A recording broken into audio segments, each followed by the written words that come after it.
Hi, my name's Phil. I like to talk about politics, and if the Supreme Court give Trump any wriggle room on setting tariffs at all, it looks like he's planning to squeeze them even more in the new year. Despite agreeing tariff terms with lots of markets around the world, including the UK and the EU, it would appear that, and I know this will surprise you, Trump is going to be constantly moving the goalposts of these deals in order to effectively raise tariffs even higher. So how is he doing this? Will the Supreme Court judgment help? And why is this going to end up going very badly for the same American businesses who are calling for Trump to do it? Well, it all comes down to steel derivatives. So a common feature of the deal that both the UK and EU have with America is there's baseline tariffs on goods that we sell to the United States, then a much higher one on steel, aluminium as well, but in this particular one concerns steel. Now, I've said before, I strongly suspect that the EU in particular aren't engaging Trump in a trade war because of the risk of losing Trump's support for European security with Russia's invasion. The post-Brexit UK is in a much more vulnerable position, but it's inconceivable that the EU would have swallowed these tariffs as well as look like agreeing to water down social media regulations if it weren't for the mess we're in with Russia. Basically, I think we're paying a heavy price for not countering Putin before he became far too serious to ignore. So how is Trump planning to boost import tariffs further on British and European goods, as well as those from elsewhere, when he has agreed a tariff schedule already? Well, according to an article I was reading, Steel Derivatives, an example would be like this. So, for the EU, 25% baseline tariff, 50% on steel. Okay, so Sweden exports some flat pack furniture which has the 25% tariff, right? But, oh, no, it comes with steel bolts. Oh, so we'll be charging the 50% steel tariff and then the 25% general tariff. What the hell, man? The US has already done this for several hundred specific products considered to have steel components, apparently. And according to this report, American manufacturers have eagerly compiled a list of their international competitors for the government to review and do the same for. The government reportedly authorised pretty much everything in the list last time and are probably likely to again.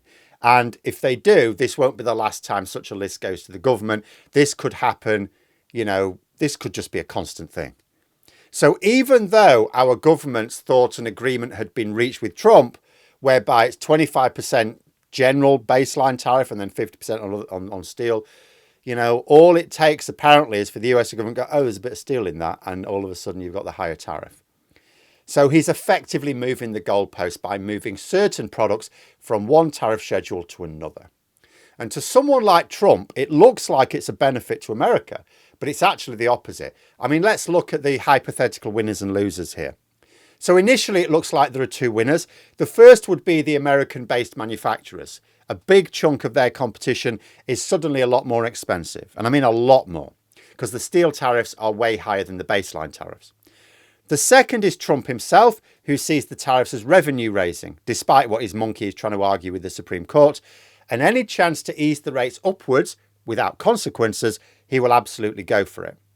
Now, in theory, there might be a third type of winner, that is some manufacturers in a country with a lower steel rate, such as the UK.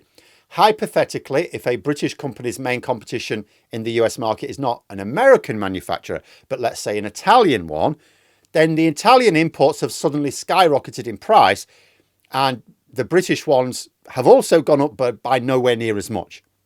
However, I doubt this would work in practice because the list of products is being sponsored by American manufacturers.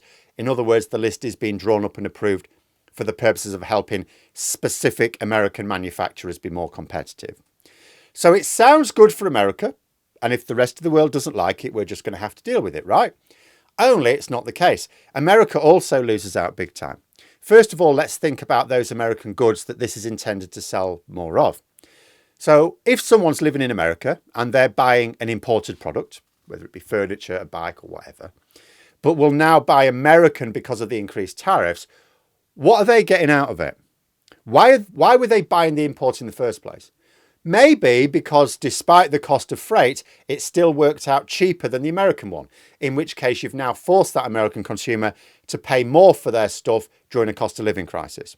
Now, that is unlikely with British or EU goods because our manufacturing process is not cheaper than an American manufacturing process. That's probably more for like Southeast Asia. So it's probably a case of quality. The American consumer was paying a bit extra for getting the best quality. So now they're left with two options. Either pay even more for that quality, in which case they're having to spend more in a cost of living crisis, which means they have less to spend on American goods. So that depresses American manufacturers for other products and, of course, raises inflation.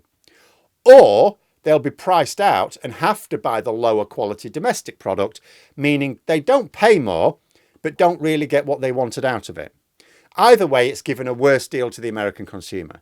And the American consumers outnumber the American manufacturers. So it's given a bad deal to more Americans than it's given a good deal to. But although I describe Trump as a winner from this, there's a sense in which he could also be a loser. See, Trump wants the revenues. Politically, yes, he would benefit if he can encourage more manufacture in America due to the jobs created, but we know that his tariffs cost more jobs than they create. So for him, it's about the revenues. But the reason these manufacturers are urging the US government to slap the higher steel tariffs on more products, like flat pack furniture, bicycles and so on, it's not because they want American consumers to have to pay more for imports. It's because they want them to choose not to buy imports at all. They want those American customers to buy their stuff instead. So the aim of these new lists of steel derivative products is to actively stop Americans buying the imports altogether, at which point they don't pay the tariff at all. And the deficit widens further. Really this simple. Either the higher tariffs get paid and Trump gets more taxes, but higher inflation, or the imports get priced out, Americans buy more American, but the tariffs collected goes down. So it has to be one or the other. I suppose there's theoretically a point at which the amount of imports bought is a little less, so the American manufacturers gain a bit, but the extra tariffs compensate, in which case both could sort of win. But that's the sort of thing that would just happen by accident. It's not something you can engineer with a policy like this. But which do you think will happen? Is this going to favour the manufacturers or Trump? Because they seem to be at odds. Now, it is worth considering the Supreme Court case. I said recently it sounds to me like they're going to defeat the tariffs. But that doesn't necessarily mean that the problems go away. First of all, there are some tariffs I gather Trump can impose. He imposed steel and aluminium tariffs during his first term without any seeming hassle, and presumably could still do so no matter the judgment. The judgment is likely to be against sweeping tariffs rather than individual ones. So this particular problem of derivatives may not go away. The second is that the Supreme Court may give Trump some wiggle room on tariffs in general, or he might get Congress to just approve exactly the same tariffs, meaning we're back at square one. So although the Supreme Court may ease the problem of tariffs, including for Americans very soon, we don't know for certain, and it's unlikely to end the trade wars in their entirety. In fact, you can almost imagine a scenario where a load of Trump's tariffs gets cancelled. So he leans more into the derivatives. Oh, can I put tariffs on steel? Oh, yeah, you can do that. All right, so anything with any steel in at all, I'm just going to whack up the tariffs even higher. So there's all sorts of things that could result from that are not really going to calm things down. But then there's the long-term consequences, where both the American manufacturers and US government lose out, although likely at a time when Trump has left the stage, so we may not care. We're talking at least 10 years in the future here. However, American consumers choose to react, it will lead to a long-term trend of moving trade away from America. There's a reason why the UK and EU are swallowing these tariffs right now. When we did not do so during his first term, we fought back. I think it's vulnerability on security matters, a vulnerability many countries in Europe are committing to eradicating. There are still a lot of big questions around how well we'll do it, especially as different countries are still not quite working together out of national interest, and future changes of government could slow down or speed up the process. But if we get ourselves into a position whereby Europe collectively can look at trade with America in isolation and doesn't have to factor in parallel considerations like defence and security, because we've made ourselves stronger in those regards, the USA is likely to find itself suddenly facing delayed countermeasures.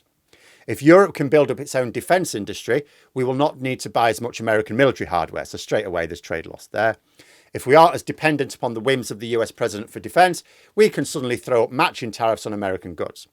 We can also get tougher on big American tech companies as well. There is no way that either the EU in particular, or Britain anyway, wants this unstable, uneven relationship with America to last a moment longer than it has to.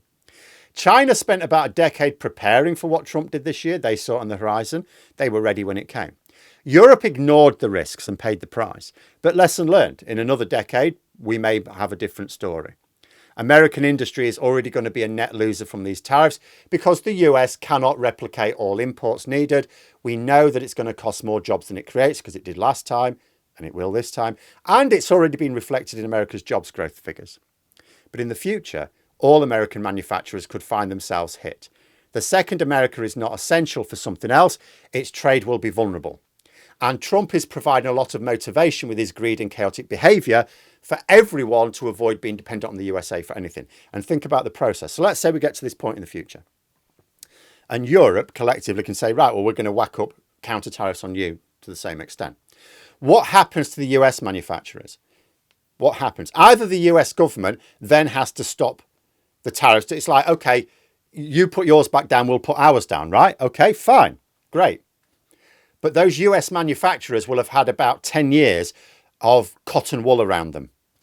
We know this in the past. When you throw around protective tariffs around industries, if they're there for a long time and then you remove them, they fail because they've not been used to the competition. So they've been used to be mollycoddled and suddenly they're not strong enough to survive and you just end up with absolute disaster. This is storing up a disaster for the USA in the future. But let me know what you think in the comments below and please subscribe to the channel for more content. Thanks for listening and until next time, I'll see you later.